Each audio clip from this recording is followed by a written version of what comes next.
함께 맞이하는 새 아침, 오늘 본문의 말씀은 누가복음 16장 19절부터 31절까지의 말씀입니다. 같이 읽겠습니다. 한 부자가 있어 자색 옷과 고운 베옷을 입고 날마다 호화롭게 즐기더라.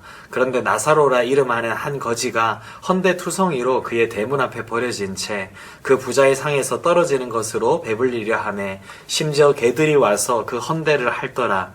이에 그 거지가 죽어 천사들에게 받들려 아브라함의 품에 들어가고 부자도 죽어 장사되매 그가 음부에서 고통 중에 눈을 들어 멀리 아브라함과 그의 품에 있는 나사로를 보고 불러 이르되 아버지 아브라함이여 나를 긍휼히 여기사 나사로를 보내어 그 손가락 끝에 물을 찍어 내 혀를 서늘하게 하소서. 내가 이 불꽃 가운데서 괴로워하나이다. 아브라함이 이르되 예 너는 살았을 때 좋은 것을 받았고 나사로는 고난을 받았으니 이것을 기억하라. 이제 그는 여기서 위로를 받고 너는 괴로움을 받느니라. 그뿐 아니라 너희와 우리 사이에 큰 구렁텅이가 놓여 있어 여기서 너희에게 건너가고자 하되 갈 수 없고 거기서 우리에게 건너올 수도 없게 하였느니라. 이르되 그러면 아버지여 구하노니 나사로를 내 아버지의 집에 보내소서. 내 형제 5이 있으니 그들에게 증언하게 하여 그들로 이 고통받는 곳에 오지 않게 하소서. 아브라함이 이르되 그들에게 모세와 선지자들이 있으니 그들에게 들을지니라. 이르되 그렇지 아니하니이다. 아버지 아브라함이여 만일 죽은 자에게서 그들에게 가는 자가 있으면 회개하리이다.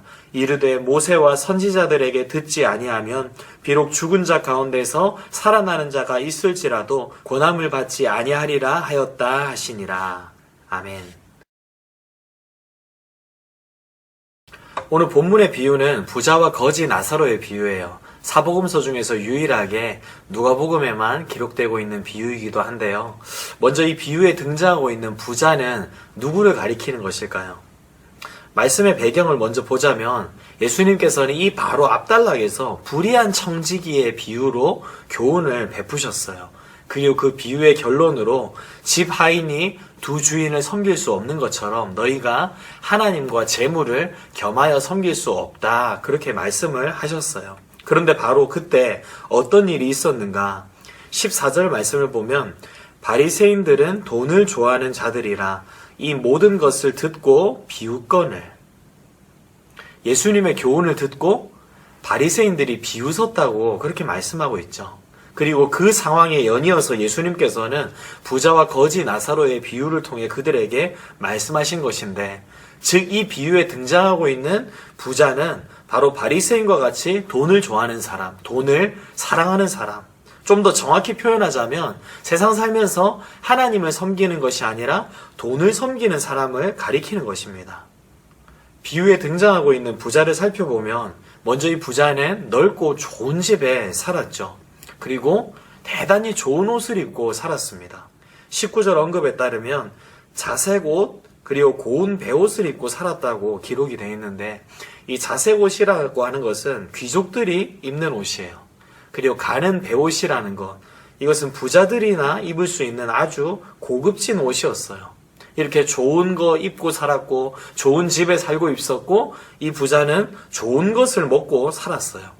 그렇게 날마다 실컷 먹고 마시고 누리고 즐기면서 여러 가지 세상의 향락과 쾌락에 빠져서 사는 것이 이 부자의 삶이었는데, 여기서 중요한 표현은 날마다예요. 매일 이렇게 살았다는 거죠. 그러니까 안식일도 없었음을 암시하는 건데, 세상을 즐기는 일에 너무나도 바쁜 나머지 안식일 준수도 없었고 예배도 드리지 않았던 거예요. 신앙이나 영적 세계에 대해서 전혀 무관심한 채로 살았다는 겁니다. 이게 바로 세상에서 재물을 주인 삼고 살아가는 사람들의 전형적인 모습이에요. 반면에 나사로는 어떻죠? 그는 거지였어요. 그의 삶은 정말 최악이었어요. 20절 말씀에 따르면 그의 거주지는 그 부자의 대문 앞이었어요. 그리고 그의 유일한 생존 수단이라고 한다면 21절 언급처럼 부자의 상에서 떨어지는 것들이었어요. 부잣집 쓰레기통을 뒤져서 거기서 나오는 음식물 쓰레기로 연명을 했다는 거죠. 게다가 건강도 좋지 않았고요. 가난한 것도 서러운데 질병까지 있고 피부 질환까지 있으니까 얼마나 이 삶이 끔찍한 삶이겠어요. 본문 묘사에 따르면 개들이 와서 그 부위를 핥았다고 하잖아요. 정말로 그는 병든 개처럼 버려진 것만 같은 인생이었습니다. 그런데 그렇게 비참한 나사로가 가지고 있는 것은 무엇이었는가? 그의 이름을 통해서 우리는 충분히 유추해 볼 수 있는데, 이 나사로라고 하는 이름은 하나님이 도우셨다, 그런 의미를 가지고 있어요. 즉 그는 하나님을 믿는 자였다는 거예요. 이름 그대로 하나님의 도우심을 계속해서 구하면서 살아가는 인생이었다는 거죠. 비록 세상에서는 사람들로부터 외면당하고 또 쓰레기통을 뒤질 수밖에 없는 그런 신세였어요. 또 질병으로 비참하게 죽어가는 그런 신세였지만 그는 사는 동안 하나님을 바라보는 인생이었던 거예요. 다시 말해서 부자가 가진 것이 물질이었다면 이 나사로가 가지고 있는 것은 바로 하나님을 믿는 믿음이었어요. 그런데 부자와 거지 나사로의 비유에서 예수님은 거지의 이름은 밝히셨지만 부자의 이름은 밝히지 않으셨다는 거예요.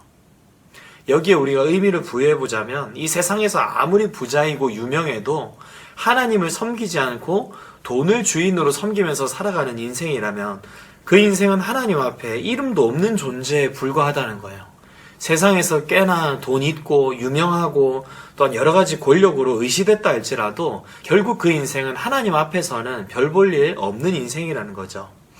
반면에 세상에서 비록 비천하게 여겨지고 가난했다 할지라도 믿음으로 사는 인생, 하나님이 주인이 된 인생이면요, 하나님은 그 인생을 반드시 기억하세요. 여러분, 천국과 지옥이라고 하는 것은 반드시 존재해요. 지금 우리가 다 함께 이 세상에 살고 있지만 이 세상에서 우리가 다 같이 천년 만년 사는 것도 아니고, 그리고 우리 중에서 누가 언제 어떻게 떠나갈지 아무도 몰라요.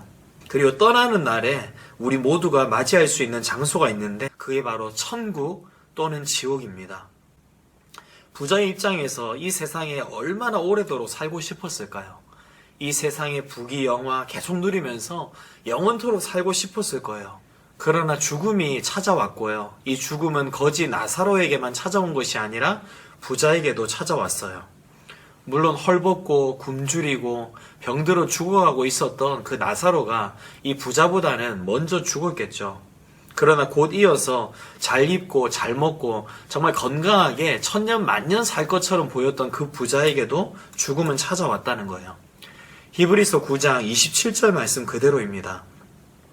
한 번 죽는 것은 사람에게 정해진 것이요 그 후에는 심판이 있으리니.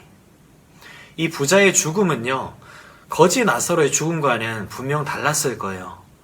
부자의 장례식장은 분명 대단히 화려했을 것이고 그 장례식 조문객들도 참 많았을 거예요. 그리고 그의 무덤도 정말로 화려하고 값비싼 것들로 잘 꾸며져 있었겠죠. 아마 살아있는 날 동안에 그 부자는 내 무덤이 어느 곳이 좋을까 직접 정하고 여러 가지 최고 좋은 무덤으로 미리 장만을 해놨을 거예요. 그러나 딱 거기까지예요. 사는 날 동안에 아무리 물질이 많았다 할지라도 그는 빈손으로 갈 수밖에 없었다는 겁니다. 문제는 빈손으로 간 것으로만 끝나는 게 아니라는 겁니다. 그 뒤에 심판이 있었어요. 사람이 죽으면 누구나 하나님 앞에서 다 심판을 받게 되는데 그때 그 인생이 앞으로 영원히 위로를 받는 인생이 될지 아니면 영원히 고통 중에 괴로움을 당하는 인생이 될지가 결정이 납니다. 예수님은 아브라함과 부자의 대화를 통해서 이 사실을 설명하셨는데요. 본문 26절에 너희와 우리 사이에 큰 구렁텅이가 놓여있기 때문에 건너갈 수도 없고 건널 수도 없다, 그렇게 말하고 있죠. 이미 천국인지 지옥인지가 영원히 결정났기 때문에 더 이상 돌이킬 수가 없다는 겁니다. 그런데 천주교에서는 성경에 등장하지도 않는 연옥이라고 하는 개념을 가지고 사람들에게 죽은 이후에도 회개하고 돌이킬 기회가 있다고 이상한 가르침을 베풀고 있어요. 그러나 오늘 성경이 분명히 말씀하시는 바 천국과 지옥은 서로 왕래할 수 있는 곳이 아닙니다. 달리 표현하자면 죽으면 끝장인 거예요. 살아있을 때가 유일한 기회라는 거죠. 그런데 안타깝게도 부자는 이 사실을 지옥에 가서야, 음부라고 하는 곳에 가서야 깨달았고, 그래서 아직 살아있는 형제들에게는 기회가 있기 때문에 그들에게 나사로를 보내서 알려달라고 요청을 하고 있어요. 내 형제들이 이 고통받는 곳에 오지 않게 하소서 이렇게 요청했는데 그의 요청은 단박에 거절돼요. 그 이유는 세상에 있는 자들은 많은 다른 사람들을 통해서 하나님의 말씀을 들을 수 있기 때문이었어요. 여러분, 하나님께서는 오늘날에 이르기까지 이 세상 가운데 참 많은 하나님의 말씀을 주셨어요. 그리고 그 모든 말씀을 많은 하나님의 사람들을 통해서 오늘날에 이르기까지 사람에게 듣게 하셨습니다.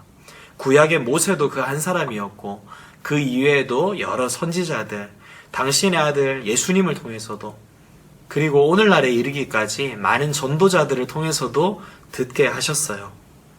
따라서 지금 우리가 하나님의 말씀을 들을 수 있다면 지금이 바로 우리에게는 은혜의 때이고 인생의 절호의 기회라는 것입니다. 지금 하나님의 말씀을 듣고 더 늦기 전에 회개하고 하나님께로 돌아가야만 한다는 것이죠. 기회가 항상 있는 것이 아니기 때문에 여러분, 오늘 이 하루도 하나님께서 우리에게 주신 기회예요. 하나님의 말씀을 듣고 하나님께로 돌이키며 천국을 준비할 수 있는 그런 하루를 우리가 살아야만 한다는 거예요. 바로 이때 우리는 내가 살아가는 이유가 세상의 재물로 설정되어 있는 것은 아닌지 점검해야 되겠고요. 또한 주신 시간을 내가 어떻게 보내고 있는지도 찬찬히 살필 수 있어야만 하겠어요. 코로나로 인해서 개학이 연기된 상황이죠.